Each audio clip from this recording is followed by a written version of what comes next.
Well, boys, looks like you started the fun without me. You're all sick. Every last one of you. We're going to need a bigger gun. What's the matter? You scared of things that go boom, boom?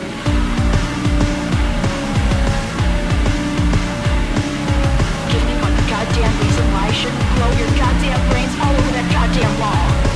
My name is Eric, and I'm here today with my robot friend, Michael Kester. Wow, look at you. Yeah, well, there's going to be a lot of robot jokes. I thought we'd start early. That's good. We have... okay, so here's the thing.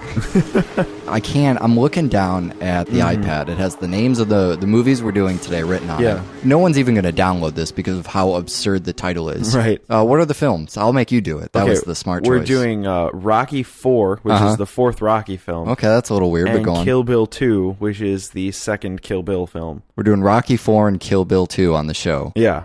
How the fuck did we get here? We made a mistake somewhere early on. We knew this would happen eventually, right? I mean, that's...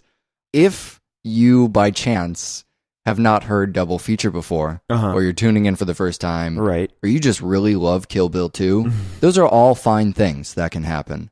They can't happen this week, so get the fuck out of here. Right. Don't listen to this show this week. Or at the very least, use the chapters. We're going to spoil these two movies.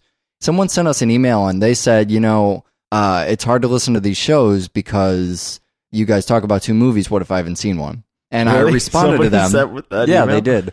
And I responded and I said, we have chapters. And they emailed us back and they're like, I'm going to be honest with you. I know you mentioned that every show. I don't know what those are. So chapters are, I don't actually know how to explain chapters. That's probably why no one knows what they are. You go into your iTunes and then you go up to the, one of the drop-down menus. There's a menu for it. It skips the movie is what it does. Yeah. That's the end benefit for the user. Right. It skips over one of the films to the next film, so you don't have to get spoiled on the one film. Right.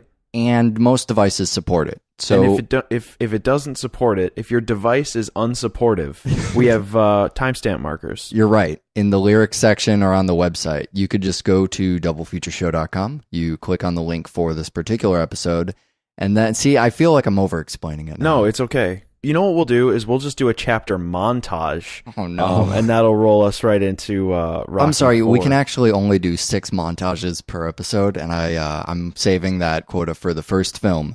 So here it comes. We're going to spoil Rocky IV. Don't start with Rocky IV. If you want to go home and watch, or maybe you're already at home, watch Rocky 1 and Kill Bill 2. Yeah. At least the numbers go in order. Yeah, or Rocky 2 and Kill Bill 2. That's fair. Yeah. Don't start with Rocky 4. Skip it. Use the chapters. Skip it.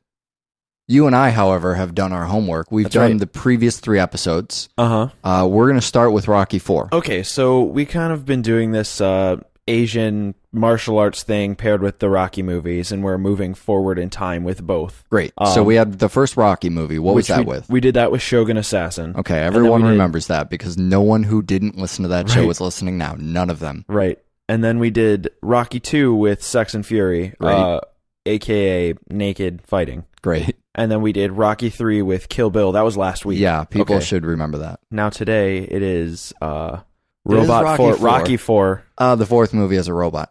So but it also has a Dolph. It does have Dolph Lundgren, which I knew would be the only way I would get you to watch the entire film. Yeah, it worked. Yes, it did. So there's this thing in this movie. It's called Paulie's Robot. Now, this is kind of like when we talked about Silent Night, Deadly Night, and Garbage Day. Right. The internet already knows about Paulie's Robot. They're already big fans.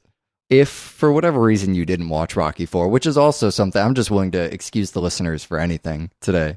There's a robot in this movie. It's, here's the thing. The Rocky movies, they don't have a lot of characters. That's true. And as you're quickly discovering, they like to just kill off their characters. Yeah, they're killing off Rocky's mentors. Yeah, left and right. That's a bad spot to be in. If you're Rocky's mentor, it's a bad place to be. So rather than adding an eclectic cast of characters, they keep the same characters because they're tried and true. These are great characters. Everybody likes them. Let's keep the same. Let's add a robot. And Paulie. Well, they didn't add Paulie. Paulie's been there the whole time. I know, shamefully. I hope he starts mentoring Rocky, or at least get some snowshoes. Well, he was Rocky's training buddy this time, so Fingers crossed for Rocky 5. I'm not going to make any promises or anything, but it's looking pretty good. Anyway, back to Paulie's Robot. Yeah, so I've had the fortunate experience, the pleasure of being introduced to Paulie's robot previously.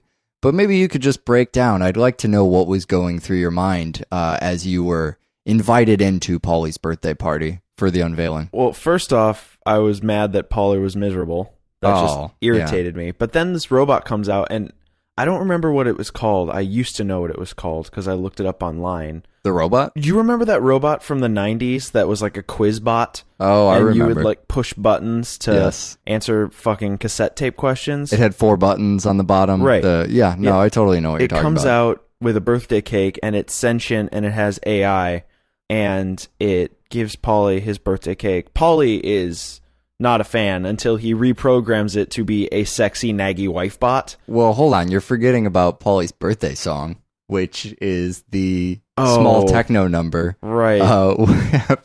Happy birthday, Paulie. So when this robot's on the screen, and here's the reason that the robot with or without a beard is full of meme-worthy amazement, is that literally every second it's on the screen is awkward. I mean, every single thing it does is cringeworthy. Yeah. So this robot has, let's say, something of an internet presence. And I don't want to ruin this for anyone. Just start Googling. Have a good time.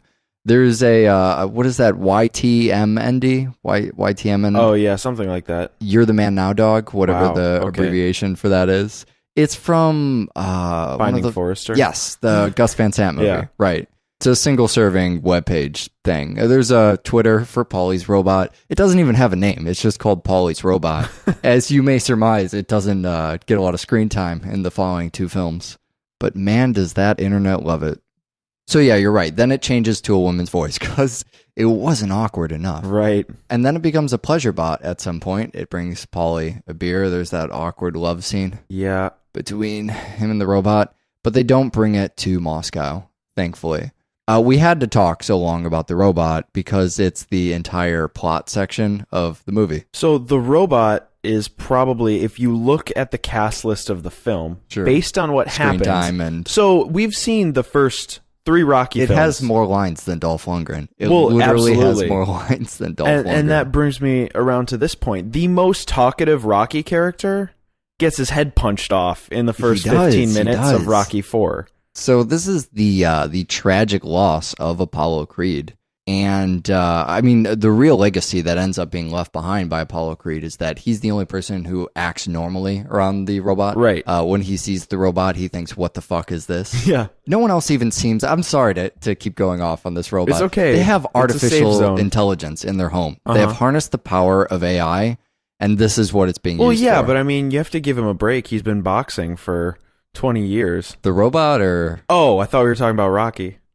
So anyway, Apollo Creed, who hates the robot that you love, adore, big or fan love of that to robot. hate, he gets his head punched off by my hero, Ivan Drago. Yeah. So Ivan Drago is played by Dolph Lundgren, who we talked about with The Expendables. Mm-hmm. He is my favorite, 80s, 90s action hero, along the lines of Schwartz. Basically, take the cast of The Expendables, all the movies they've been in combined, Dolph is my favorite.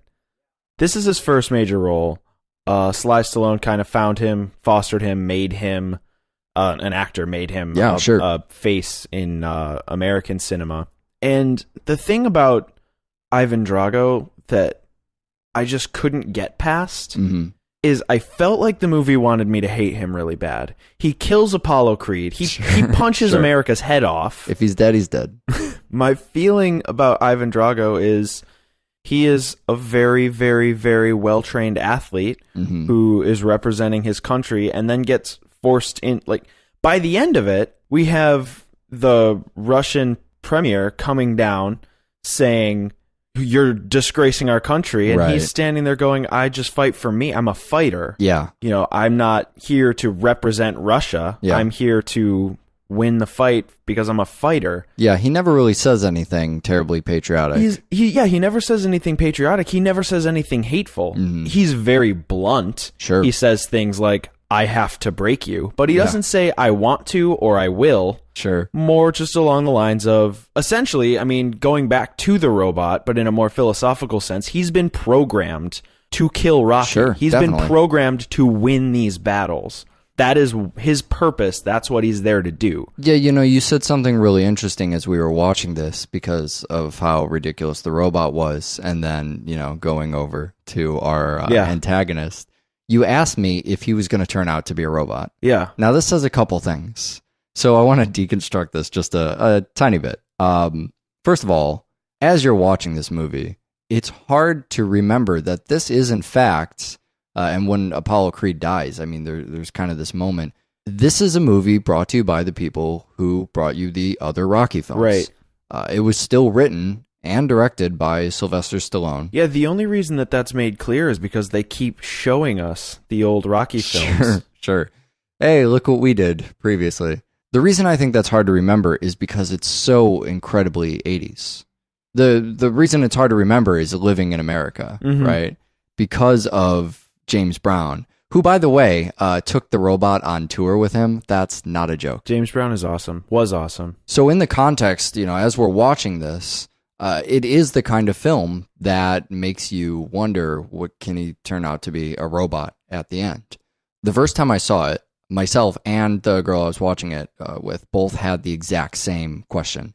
Is he going to turn out to be a robot at the end? So that doesn't, now that we're talking about it, it sounds really fucking absurd that in a Rocky movie it would get really sci-fi. Right. But it kind of feels that way. Well, and they pull it's very similar to the 300 thing, but when Rocky lands that punch and he starts bleeding, they step back and they go, you made him bleed, he's human. Sure. That's the first time you see him ever show a sign of being anything other than an immortal fighting machine. Absolutely. The theme that the movie is striving for is regarding technology. It's not quite man versus machine. Sure. Although there's some of that.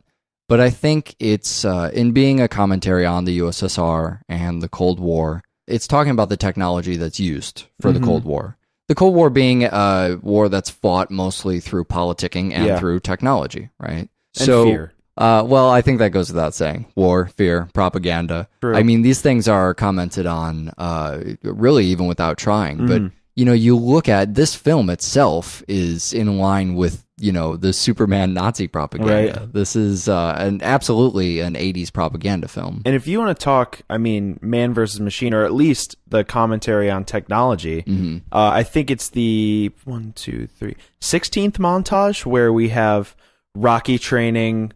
a Rocky training montage against a Ivan Drago training montage, where Ivan Drago is montaging in this super high-tech gym. Sure. And Rocky is montaging against that montage, but also like in the same montage with farming equipment, rocks, a mountain. Yeah, he's climbing the mountain. He doesn't have any steps, so up the mountain he will climb. And so that, there's a direct juxtaposition, and Rocky wins. So, I don't know if that's so much, I don't know if it's making the point of technology isn't the answer, because at the same time, Ivan Drago is a fucking tank. Sure. And Rocky doesn't beat him the way Ivan Drago was trained to win. You understand what I mean? Yeah, definitely. Rocky beats him because he's Rocky and because Rocky keeps coming. Sure. And Ivan Drago isn't prepared for somebody who will get up when he punishes them. Sure. Rocky represents humanity here. Yeah. Not even just so much America, although it's definitely that on the surface. And then by the end, it's very much he's just humanity with the whole speech about changing the great dictator light. Well, and the crowd there, turns around and decides to love Rocky and really embrace him as their champion. Mm-hmm. What I think it's doing is Trojan horsing a message about humanity. Sure. It's pitting us in what we expect to be an us versus them Cold War tale. Right. And then towards the end is saying, well, we're all human beings. We're all trying to unite in this thing. And I think that's what makes it man versus machine. In a time where we feel like that was one of the interesting things about the Cold War is that the technology took it out of our hands. We talked a lot. What show was that? We did a Cold War show. Colossus, right? Oh, the Forgan Project. Yeah. So we talked about the Cold War in there, and that was another one where it was technology has taken this out of our hands. And that was the fear that movie was preying on. Mm-hmm. So here in talking about man versus machine, the entire reason for discussing that is to take us out of the mindset of that surface, U.S. propaganda film that people showed up for, and to bring us around to the point of, we can dominate the technology that scared us into this fight. Right. This is a fight we feel we have to embrace because what else do you do? The nature of, spies and satellites and drones, something that's even still kind of terrifying today, wars fought with drones. That's nothing, there's no personality to that. That's not something a soldier can decide to put down his gun and stop fighting. Right. It's out of our hands. So I think when they're showing Rocky taking these natural methods, it's not so much just to show humanity crushing the machine, but to re-empower humanity. Sure. To basically say, look, this guy's going to train using all this advanced equipment, and Rocky's going to train using tree stumps. Sure, it's a statement to say that while both are effective, neither is prevalent, except in the case of building Paulie a wife, because no one will ever love him. I mean, the Cold War we can handle, but Paulie is definitely another story.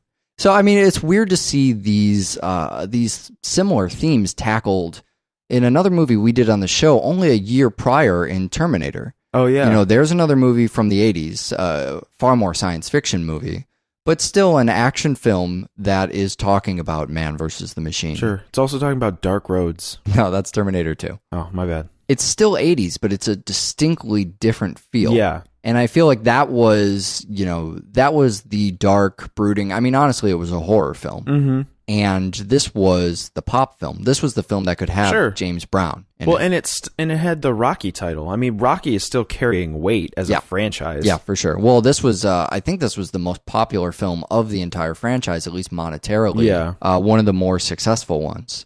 So, to use it as a vehicle to tell this story or to send this message, it has more power than something that is, let's say, a little more timeless, like Terminator. So as we look at all these Rocky films, this one definitely is going to stand out as being distinctly different from the others. Well, because it's shorter, there's almost no dialogue, and it's almost all montages. It's true. But also, well, even aside from that, it's using the Rocky franchise to tell less of a story about Rocky and more of a broader idea. It's a commentary, in a way. Oh, it absolutely is. The way it talks about tribalism and nationalism. You mentioned it already with our antagonist. I mean, he comes to America, everybody hates him, but you and me. Mm-hmm. We think, well, this is just a guy doing his job, and he's pretty polite, especially for as much crap as boxers talk. Well, plus he knows he's a killing machine. Yeah. And he doesn't even... It's a point that Bill tries to make in the next film. So he comes to America in the beginning portion where we're still masquerading as being simply a Cold War film or a straight up us versus them film. And so America hates him.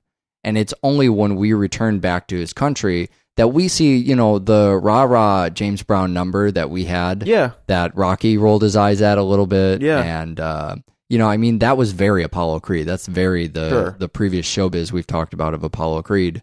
But when we get to Russia, when we get to the USSR, that nationalism, that's how you and I probably felt about the earlier stuff. Yeah. It's so much more apparent as tribalism because of how utilitarian it is. Mm-hmm. It's one unified front. It's everybody standing in the same direction with a very serious look at their minimalistic red banner, hammer sickle, singing a foreign national anthem that us Americans do not understand. And I think that's the first moment where, an audience does not necessarily, but can consider, oh, this is what it looked like when they came over and we had our little dog and pony show. Mm-hmm. So all for rah-rah America when we're celebrating ideas and people and culture, but fuck tribalism. Yep. And I think that's where I want to end on Rocky IV. Sounds like a good plan. Which brings us into the second volume of Kill Bill. Kill Bill Volume 2. When you objectively stand away from the Kill Bill movies, it's very easy to pick out which one is your favorite. Mm-hmm. That's a question that everybody asks all the time. And I always think about it and go, Kill Bill 1 is my favorite. And we watched Kill Bill 1 last time, and I said, yep, definitively my favorite. And then we saw Kill Bill 2 just now, and it's really fucking good. Really fucking good.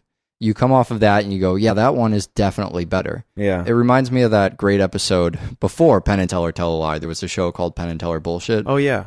Do you remember the one about always preferring the second choice? Yes. Yeah, it's the more recent choice. You see Kill Bill 1, you think it's great. You see Kill Bill 2, just naturally, I think you go, wow, that was even fucking better. And I love the idea of thinking of them both as one movie.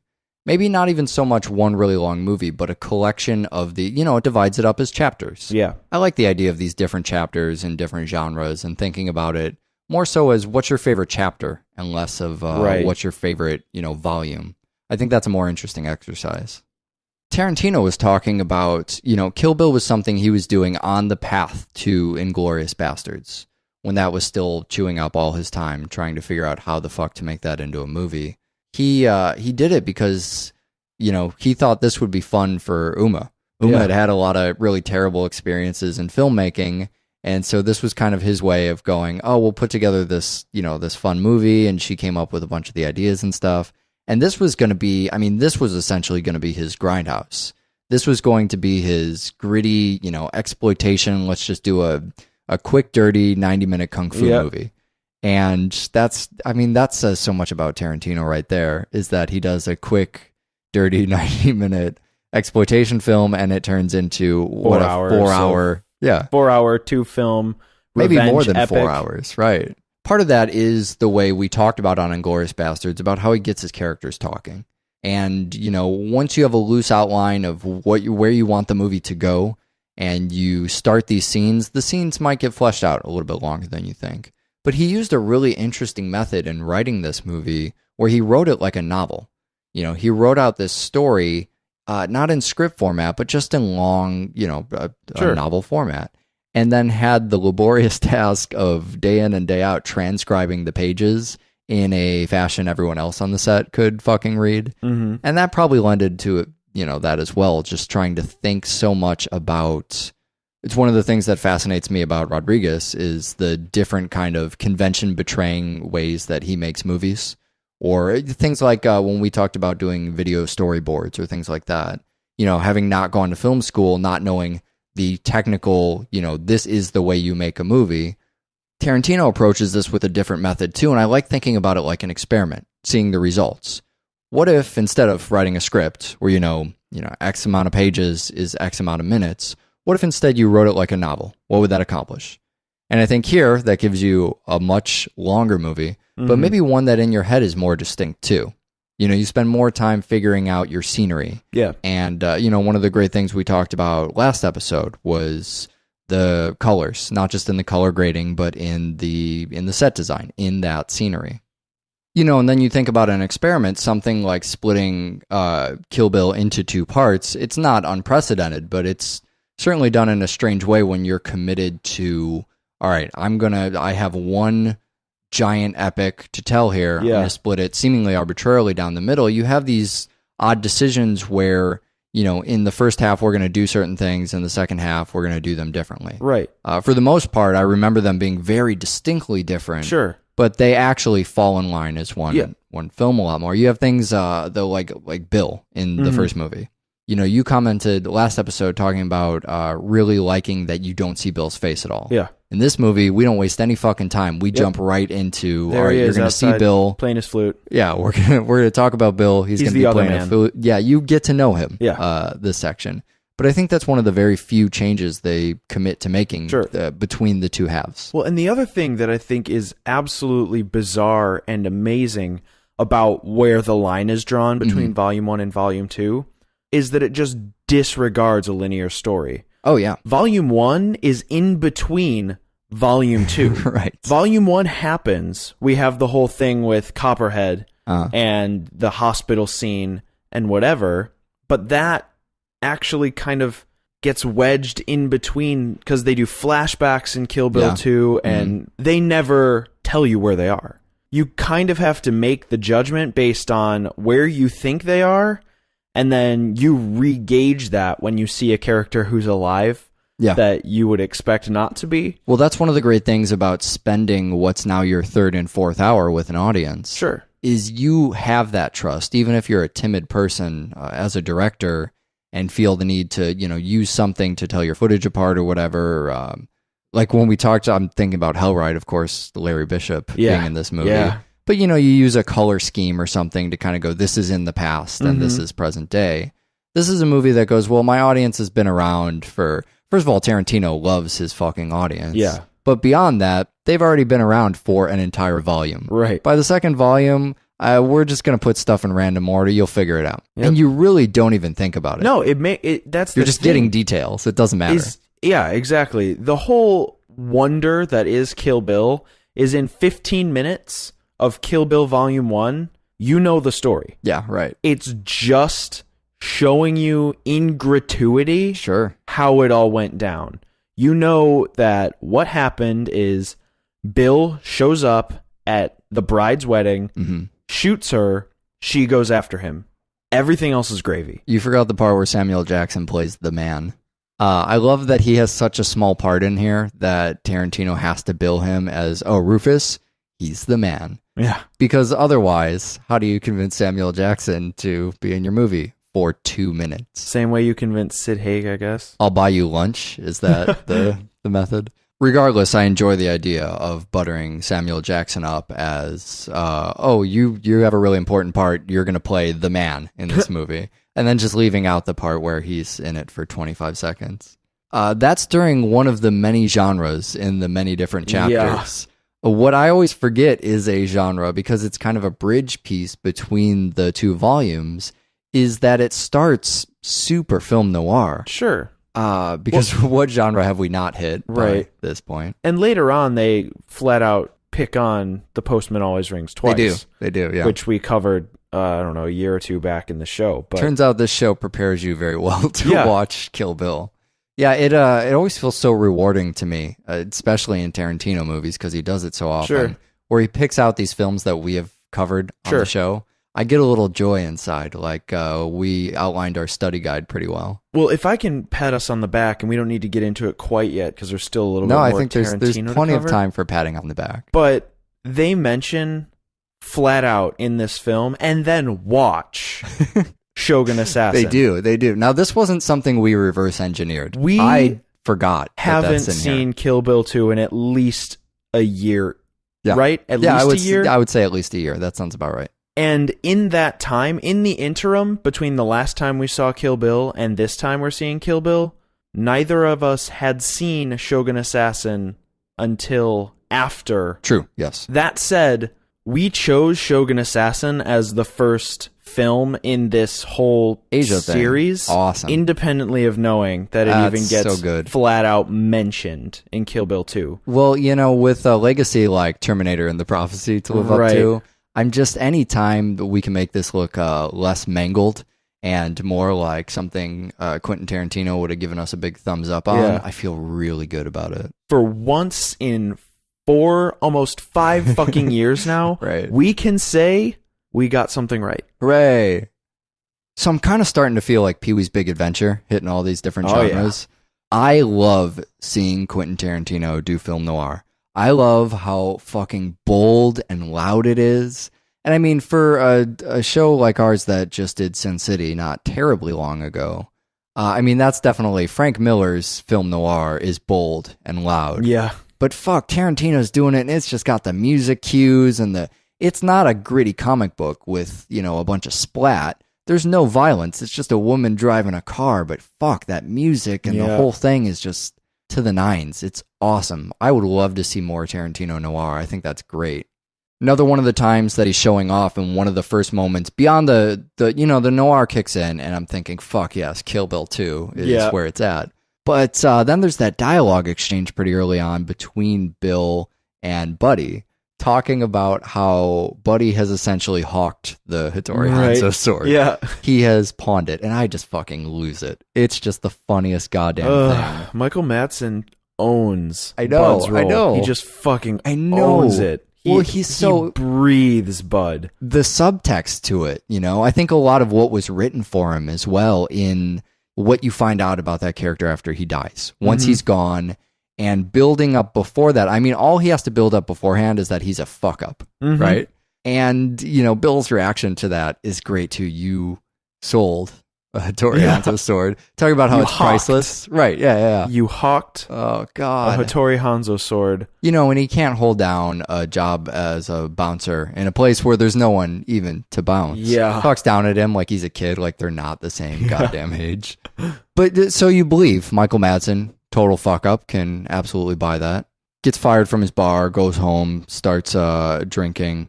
Later, after he dies, and all it takes is that one thing. You see he still has the sword, albeit next to his fucking golf clubs, but he still has the sword. He didn't pawn it.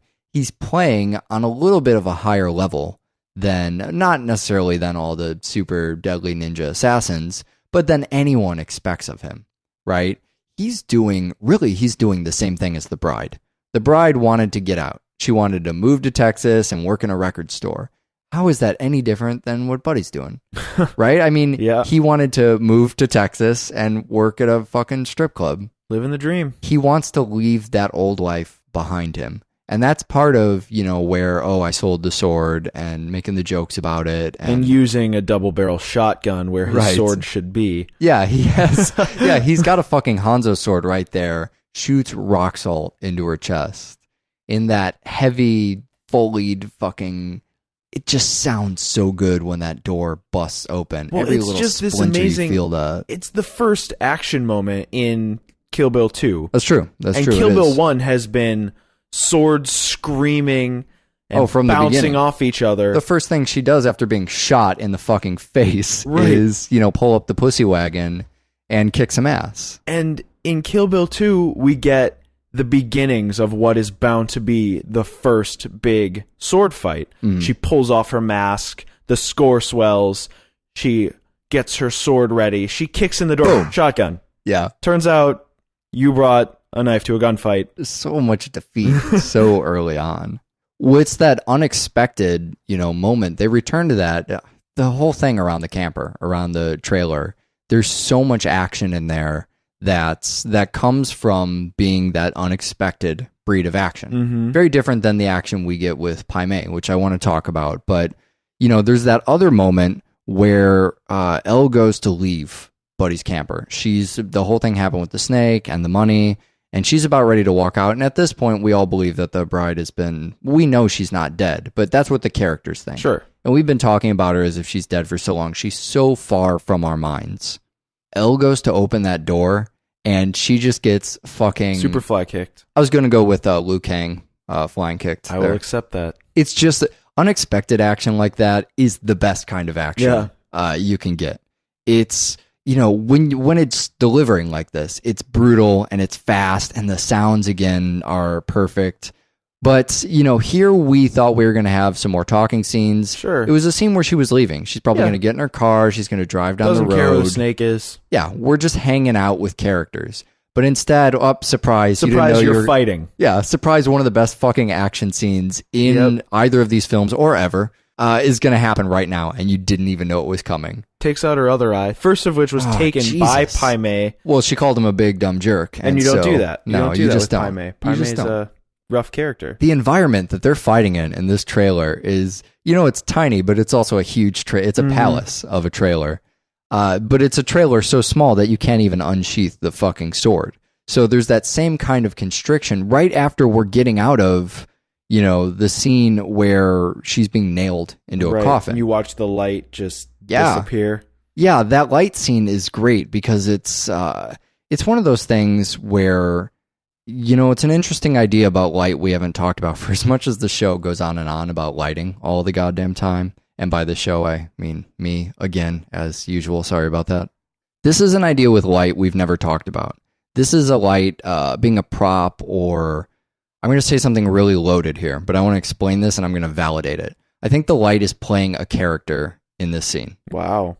All right. So on Double Feature, the idea is never to add more pretension when unnecessary, but rather to tear down the pretension. Right. Now I realize when I come on the show and say something like, the light is a character. You just anthropomorphize theoretical particles on Double Feature. I know, it's true. Everybody just skipped to the end of our show. So here's what I want to do. I want to explain, let's pretend I didn't say that, but that some other film snob said it. Okay. I want to explain what somebody means when they say something like the light is a character, because I think that's one of those things people just throw out and then someone goes, "Oh, that's so profound," and no one ever calls them out on it.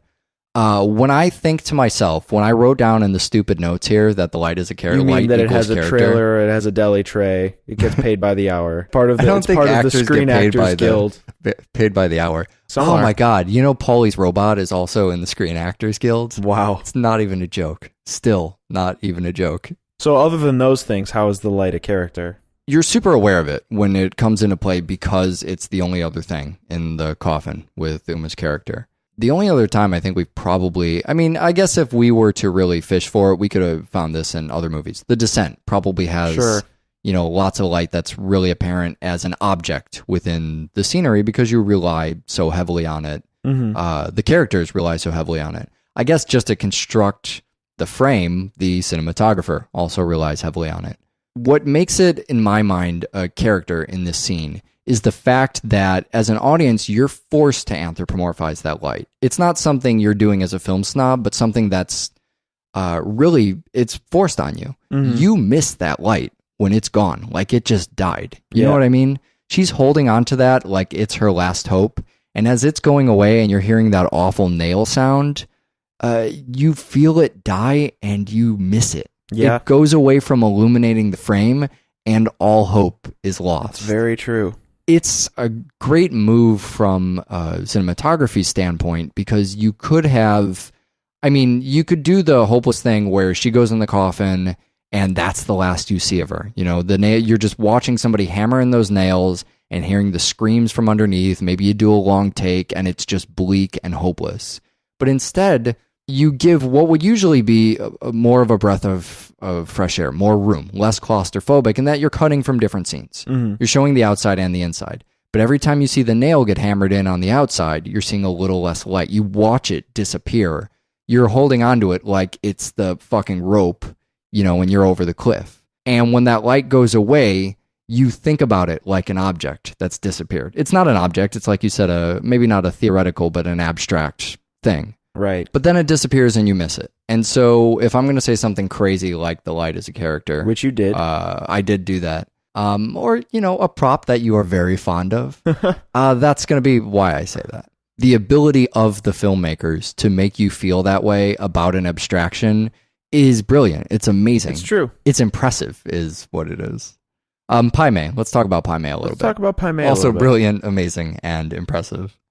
The Pai Mei section is unique in being funny. Yeah. And that's also something that, I mean, talk about filmmaking as a goddamn craft. It's funny through camera work. Sure. Well, it's really similar to Black Dynamite. Uh-huh. Where the characters don't know it's a joke. Yeah, right. And that's what kind of makes it funnier. Yeah, you know, in my head as we're talking about this, I'm thinking, wow, when is it ever funny via camera work? That's a weird thing. Yeah. But you're right. Black Dynamite, a film that is in a tiny way derivative of some Tarantino stuff.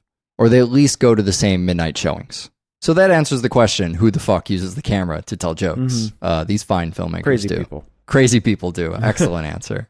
But the way in which it's done, I mean, you know, the characters are available for jokes to be made. Let's say that. They're not cracking jokes, but they are available. You know, Gordon Liu who was the head of the Crazy 88 last time around, and great that he has a double performance, much like Esteban. Michael later. Parks, yeah. Yeah, later in the movie. But he's funny. I don't want to sell him short and say he's not funny.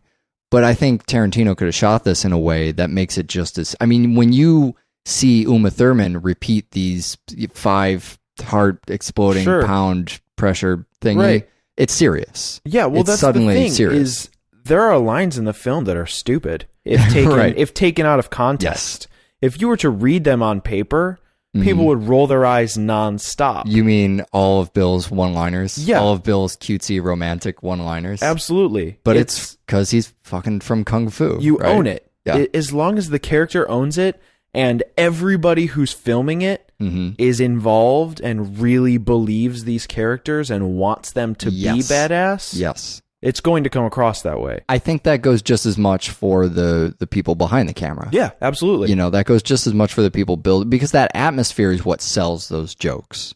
You know, the big one you notice from a technical standpoint is the dismounting kind of zooms, where the camera jerks as if the operator, you know, sloppily reached to crank the front of the lens for the zoom. rather than just sitting neatly on a tripod. There's no technical precision.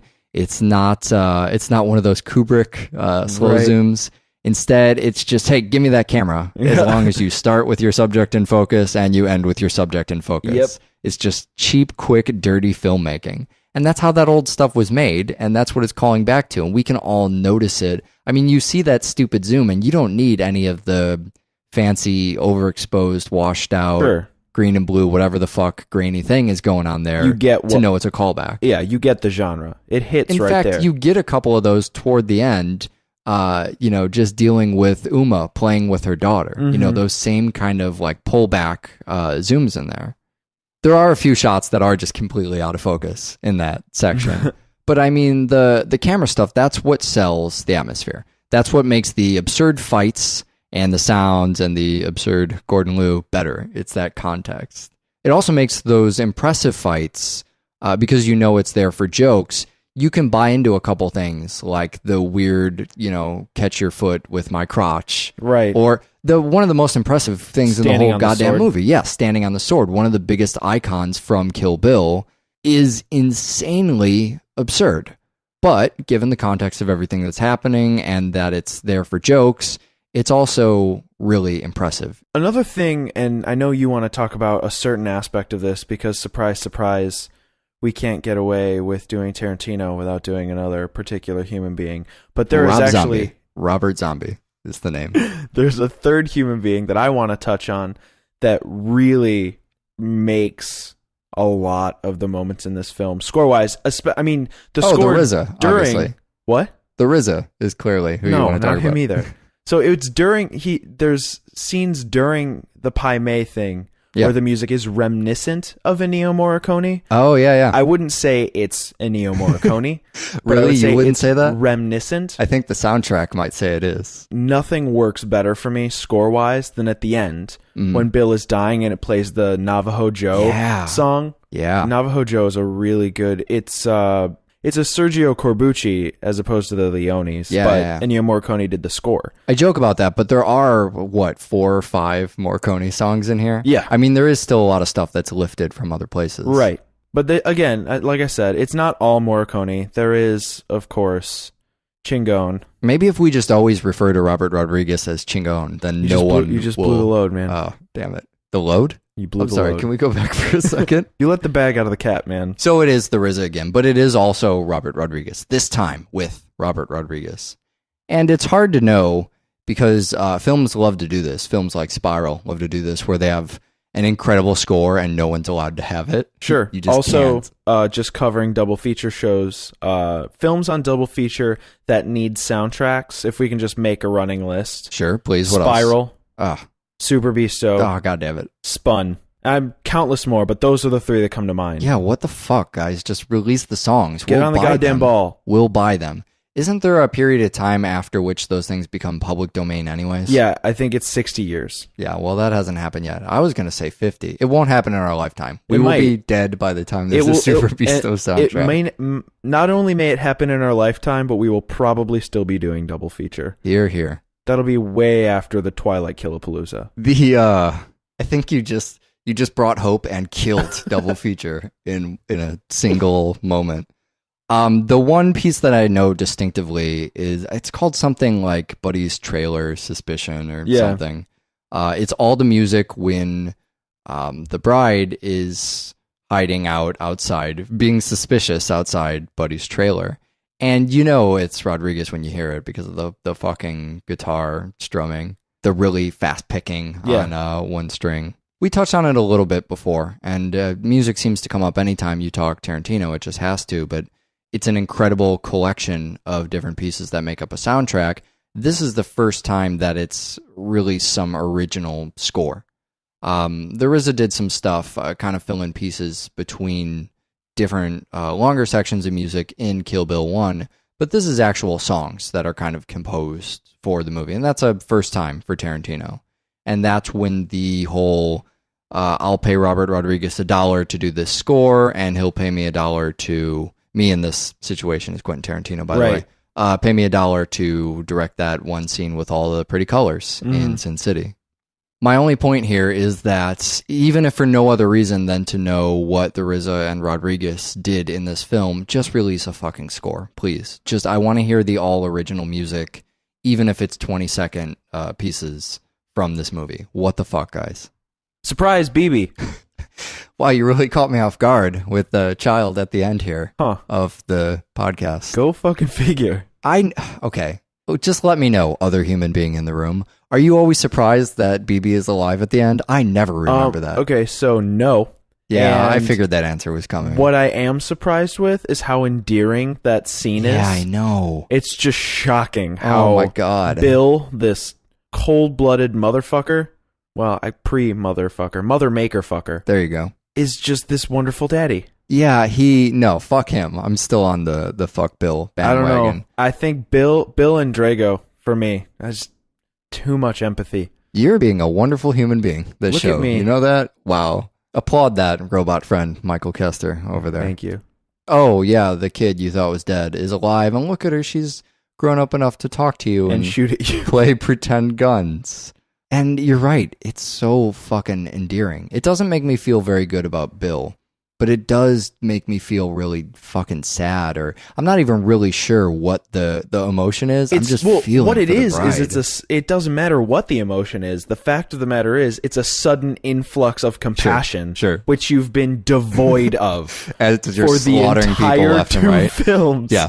Yep. It's just bam, little girl. Yep. And suddenly your heart, your steel throwing star of a heart, Yeah. melts back into the human organ, which then gets popped after 5-finger palm death heart I explosion. also forget they watched Shogun Assassin. Yeah, I didn't know they watched Shogun Assassin the, because I didn't know what the fuck that was. The movie is so inspired from that old Grindhouse stuff, Yep. as we've figured out up to this point. And proven. So here's an interesting note, though, and something that otherwise no one may ever question of Quentin Tarantino. Tarantino's on that level where his films, since they are able to please a mainstream audience but be so layered with the things they do, I don't even fully understand them yet, let alone can I ever criticize them. But one interesting point, since we are comparing them to this old Japanese stuff, I have a newfound love of this thing called pink films that we discovered in the second. You look so happy now. I am happy. Look what you have proud. shown me, pink films. I really meant that when we were talking about. I think it's the best goddamn idea ever, and I'm amazed that it's not just one, but a genre. Yeah. An entire collection of films I can find that do this. Pink films, if you weren't around for that episode, are what I've been describing to people as naked female ninja assassin movies. Yep. They are dead serious ninja assassin films. They just have nudity in them, or as much as Japan will allow. Tarantino films, on the other hand, for a man who loves his grindhouse and his violence and has David Carradine saying cunt at the end of the movie Right. as everyone in the scene laughs, they're vulgar, they're profane, they don't have nudity. Keep the titties in the sheet. They keep the titties in. Wow, that's a callback to something I don't think we ever even talked about on the air. No, we did. That was Hellraiser, Yeah. right? That was what that was. I'm not really sure what my question is here. Why? I'm curious about that. Yeah. I wonder what a Tarantino movie would look like with nudity. I guess I make that association in my head because I'm a fan of vulgar things, and I feel the need, as you may have noticed, now officially halfway through year 4 of Double Feature, to insert nudity anytime possible. One other thing I love about Kill Bill, Karen, Lisa's assassin. It's so quick. It's so very momentary. But, Lisa, I think it's Lisa Wong's assassin, right? Mhm. Two characters that we Counter-assassin. barely know anything about. Lisa Wong's assassin with the dirty mouth Right. that enters this hotel room uses the line, "I'm a fucking surgeon" with this shotgun. Yeah. Which, for all the Tarantinoisms and the things people quote from Big Kahuna Burger, whatever, Mhm. "I'm a fucking surgeon with this shotgun," for some reason is one of the most beautiful phrases. It's because to me. first-person shooters reign supreme on internet gaming. Love them shooters. And then one of the best credit sequences in Which one? ever. The first one, Okay. I think. Well, here's what I like. And, they don't do anything too flashy with the credits. They just show the characters from the movie. It's a very Right. classic thing And to then do they with show the credits. Superman defeated, laying it in the lawn. They do. It's really funny when they get to Bill, just laying there limp on the, in the fucking grass. with Chingon over the whole thing, which just makes it that much better. Just listening to a song I really dig and seeing a bunch of people from a movie I just watched. After your 4-hour epic, you want to revisit the characters all one more time. And it's such a great, theater thing to do because then everybody can applaud their favorite characters and stuff. It makes it a real event. Twice might be more than necessary, but I love that they start with the characters from the first movie. Yeah. Because no one remembers that. Yeah. We did it a week ago, and we don't remember who was in that movie or what happened. It's what I was just talking about, where you watch Kill Bill 2, and since you watched it second, you go, this is the better fucking movie, obviously. This movie's great. The credits, for just a brief second, say, hey, remember back to the first movie? That was pretty fucking good, too. We have a website, which is doublefeatureshow.com. Yeah, you could go on there for those chapter things. I didn't mean to cut through that. I realize some people don't get the chapters and some people do, and I just worry about everybody getting to that section where they think, oh, fuck, I gotta fast forward through this. I realize the irony that the section is now becoming that section. I understand that. Don't give me that look. If you're sore that we didn't give the credit due to your favorite Rocky film, that's what doublefeatureshow@gmail.com I want is some for. very specific things this week. Okay, tell me. First Tell thing everyone. I want is Paulie's robot. Okay. I just do something funny with it and just send it to us. Okay, yeah. You know what? If you have no Photoshop skill or you don't care enough, just send us a picture of Paulie's robot. Yeah. Just Google it, pick one on like page 6 where no one's going to send the same one, and just send a stupid picture of Paulie's robot. Go in Photoshop, put a funny hat on it, whatever you want to do. I just want a huge collection of pictures of this stupid robot. Second thing is we still want some feedback on the Asia Adventure Rocky thing. We're moving into phase 3. Yeah, we are. Yeah, it's coming down to the last little section. Phase here. 3 is when the whole genre boomerangs back to Asia, and we see how Asia's responded to Kill Bill. I am so excited for that. It's actually hard for me to continue doing our normal show. I really just want to skip right to that stuff. You're going to fucking love it. I know. I'm so pumped about it. But here's the thing. Here's the problem. Now, we come on here and we go, hey, we do actually want to know how you feel about this stuff. Much like donations, I think everybody at home listening goes, oh, that message is for everybody but me. Right. Other people are taking care of that. Less than 0.1% of our listener base emails us upon suggestion or sends us a donation. So, by the way, if you want to send a donation, that would be great because we haven't gotten pretty much any of those ever. Optional, not obligatory. Not obligatory. Important to point out. Server bill, just paid that. $275. So, I mean, I'm just saying, if you want to, all right, that's not the point. The point is, much like donations, everyone hears it and goes, that's not me they're talking to. I'm talking to the person listening to this right now. You. Maybe I'll try rephrasing this. I'm talking to you, dear listener. Here's the thing. You're going on this little journey here with us. You're watching and listening to these different films or movies, or maybe you're not. These different episodes of our show. We actually want to know what people thought of this idea. Not because we're going to adjust it at all, because fuck that, we enjoy it. But we're curious the response. We're curious what impact this is having. If people feel like they're going on a little trek, if they're learning along with us, if they hate it. If you feel nothing, just send us an email and let us know you don't care either way. We need to know if we do stuff right. As much as we joke about how we're going to do whatever we want, we don't take any feedback. That's a total lie. We do actually sit down at goddamn Starbucks and spend hours coming up with schedules for the year. That was one thing we considered. We sat there and we went, is anyone going to want to listen to all these weird Asia things? It was a really rough call, but I'm really glad we made did it. Yeah, definitely. Woohoo.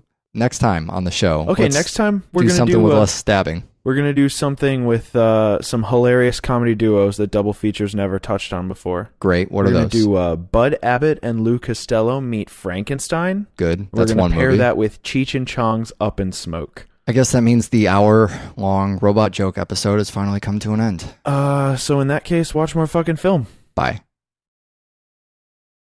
Or at least get some snowshoes. Well, he was Rocky's training buddy this time, so Fingers crossed for Rocky 5. I'm not going to make any promises or anything, but it's looking pretty good. Anyway, back to Paulie's robot. Yeah, so I've had the fortunate experience, the pleasure of being introduced to Paulie's robot previously, but maybe you could just break down. I'd like to know what was going through your mind as you were invited into Paulie's birthday party for the unveiling. Well, first off, I was mad that Paulie was miserable. That just irritated me. But then this robot comes out, and I don't remember what it was called. I used to know what it was called because I looked it up online. The robot? Do you remember that robot from the 90s that was like a quiz bot? Oh, I remember. And you would like push buttons to answer fucking cassette tape questions? It had 4 buttons on the bottom. Right. I totally know what you're talking about. It comes out with a birthday cake, and it's sentient, and it has AI, and it gives Paulie his birthday cake. Paulie is not a fan until he reprograms it to be a sexy, naggy wife bot. Well, hold on. You're forgetting about Paulie's birthday song,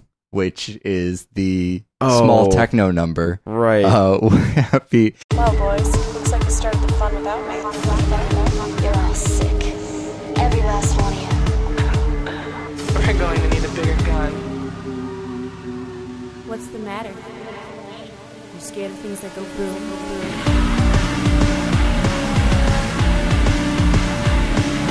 Give me one goddamn reason why I shouldn't blow your goddamn brains all over that goddamn wall. My name is Eric, and I'm here today with my robot friend, Michael Kester. Wow, look at you. Yeah, well, there's going to be a lot of robot jokes. I thought we'd start early. That's good. We have... okay, so here's the thing. I'm looking down at the iPad. It has the names of the movies we're doing today written on it. No one's even going to download this because of how absurd the title is. Right. What are the films? I'll make you do it. That was the smart choice. We're doing Rocky 4, which is the 4th Rocky film. Okay, that's a little weird, but go on. Kill Bill 2, which is the 2nd Kill Bill film. We're doing Rocky 4 and Kill Bill 2 on the show. Yeah. How the fuck did we get here? We made a mistake somewhere early on. We knew this would happen eventually, right? I mean, that's... If you, by chance, you click on the link for this particular episode, and then... See, I feel like I'm over-explaining it now. No, it's okay. You know what we'll do is we'll just do a chapter montage. Oh, no. And that'll roll us right into Rocky I'm sorry, 4. we can actually only do 6 montages per episode, and I'm saving that quota for the first film. So here it comes. We're going to spoil Rocky 4. Don't start with Rocky 4. If you want to go home and watch, or maybe you're already at home, watch Rocky 1 and Kill Bill 2. Yeah. At least the numbers go in order. Yeah, or Rocky 2 and Kill Bill 2. That's fair. Yeah. Don't start with Rocky 4. Skip it. Use the chapters. Skip it. You and I, however, have done our homework. We've done the previous 3 episodes. We're going to start with Rocky 4. Okay, so we kind of been doing this Asian martial arts thing paired with the Rocky movies, and we're moving forward in time with both. Great. So we had the first Rocky movie. What was that with? We did that with Shogun Assassin. Okay, everyone remembers that because no one who didn't listen to that show is listening now. None of them. Right. And then we did Rocky 2 with Sex and Fury, a.k.a. naked fighting. Great. And then we did Rocky 3 with Kill Bill. That was last week. Yeah, people should remember that. Now today it is Rocky 4. The 4th movie has a robot. So but it also has a Dolph. It does have Dolph Lundgren, which I knew would be the only way I would get you to watch the entire film. Yeah, it worked. Yes, it did. So there's this thing in this movie. It's called Paulie's Robot. Now, this is kind of like when we talked about Silent Night, Deadly Night, and Garbage Day. Right. The internet already knows about Paulie's Robot. They're already big fans. If, for whatever reason, you didn't watch Rocky 4, which is also something, I'm just willing to excuse the listeners for anything today. There's a robot in this movie. It's, here's the thing. The Rocky movies, they don't have a lot of characters. That's true. And as you're quickly discovering, they like to just kill off their characters. Yeah, they're killing off Rocky's mentors. Yeah, left and right. That's a bad spot to be in. If you're Rocky's mentor, it's a bad place to be. So rather than adding an eclectic cast of characters, they keep the same characters because they're tried and true. These are great characters. Everybody likes them. Let's keep the same. Let's add a robot. And Paulie. Well, they didn't add Paulie. Paulie's been there the whole time. I know, shamefully. I hope he starts mentoring Rocky. Have not heard Double Feature before, or you're tuning in for the first time, right? Or you just really love Kill Bill 2. Those are all fine things that can happen. They can't happen this week, so get the fuck out of here. Right. Don't listen to this show this week. Or at the very least, use the chapters. We're going to spoil these 2 movies. Someone sent us an email and they said, it's hard to listen to these shows because you guys talk about 2 movies. What if I haven't seen one? And really? I responded to them. With that email? They did. And I responded and I said, we have chapters. And they emailed us back and they're like, I'm going to be honest with you. I know you mentioned that every show. I don't know what those are. So chapters are I don't actually know how to explain chapters. That's probably why no one knows what you they go are. into your iTunes and then you go up to the one of the drop down menus. There's a menu for Yeah. it. It skips the movie is what it does. Yeah. That's the end benefit for the user. Right. It skips over one of the films to the next film, so you don't have to get spoiled on the one film. Right. And most devices support it. So and if it doesn't support it, if your device is unsupportive, we have timestamp markers. you're right. In the lyrics section or on the website, you could just go to doublefeatureshow.com.